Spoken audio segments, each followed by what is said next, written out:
వాళ్ళు పదవీ విరమణ పొందిన తర్వాత పైసలు వస్తే పిల్లల పెన్లో ఓ ఇల్లు కట్టుకోవచ్చు, అప్పులు తీర్చొచ్చు, పిల్లలకు ఉపాధి కల్పించవచ్చు, పెళ్లిళ్ళు చేయొచ్చు అని చెప్పి వాళ్ళు భావిస్తే వాళ్ళు మా హక్కుల కోసం మా పైసలు మా కీరని హైదరాబాద్కి వస్తే వాళ్ళ మీద ముసళ్ళ మీద పాపం వయసు నిండిన వాళ్ళ మీద కూడా లాఠీచార్జ్ చేసి అరెస్ట్ చేస్తే వాళ్ళకి ఇవ్వాల్సిన పైసలు ఇవ్వడానికి బీమా ఇస్తారట, ప్రమాద బీమా అంటే డిఏ ఇస్తారట.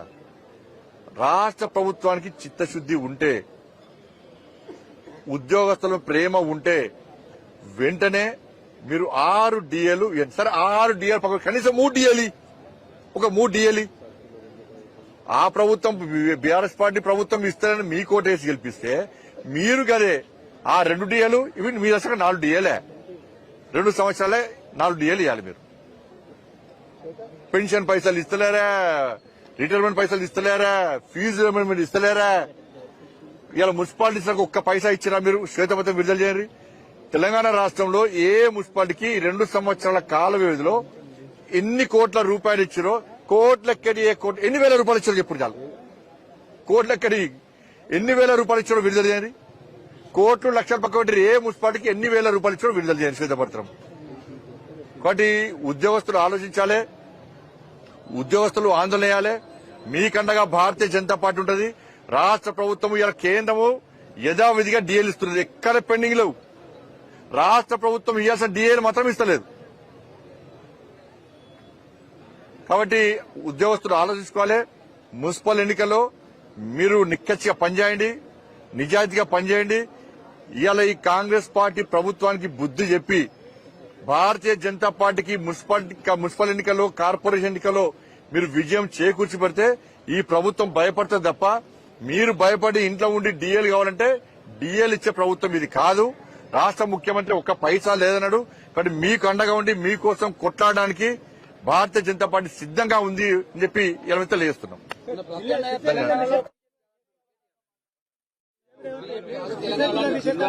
మీరు కాదన్నా నిజం చెప్పినా బీఆర్ఎస్ పార్టీకి ఎంపీలు ఎంతమంది?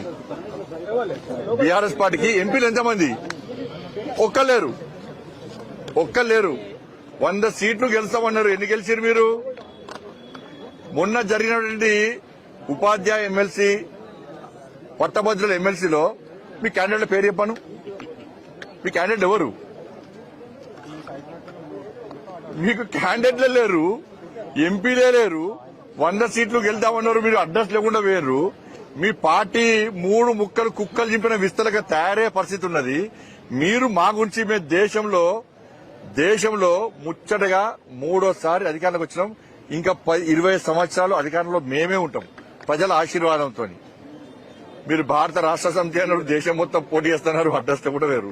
మహారాష్ట్రలో ఆఫీస్ పెడితే ఆఫీస్ కిరాయి కట్టనేరు. మీరు ఆంధ్రప్రదేశ్ లో ఆఫీస్ పెడితే ఆంధ్రప్రదేశ్ లో కిరాయి కట్టలేదు, ఆఫీస్ మూసేసారు.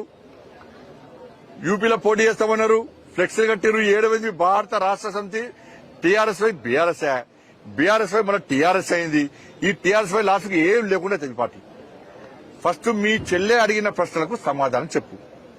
మీ చెల్లె అడిగిన ప్రశ్నలకు నువ్వు సమాధానం చెప్పు. నీ బీఆర్ఎస్ పార్టీ ఉందని గ్రహిస్తారు. మున్సిపల్ ఎన్నికల్లో నీ పార్టీ అడ్రస్ లేకుండా పోతుంది, రాసి పెట్టుకో.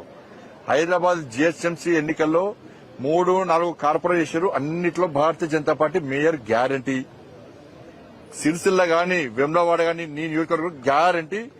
ఇవాళ భారతీయ జనతా పార్టీ చైర్మన్ గెలుస్తారు, ప్రజలు ఆశీర్వదిస్తారు.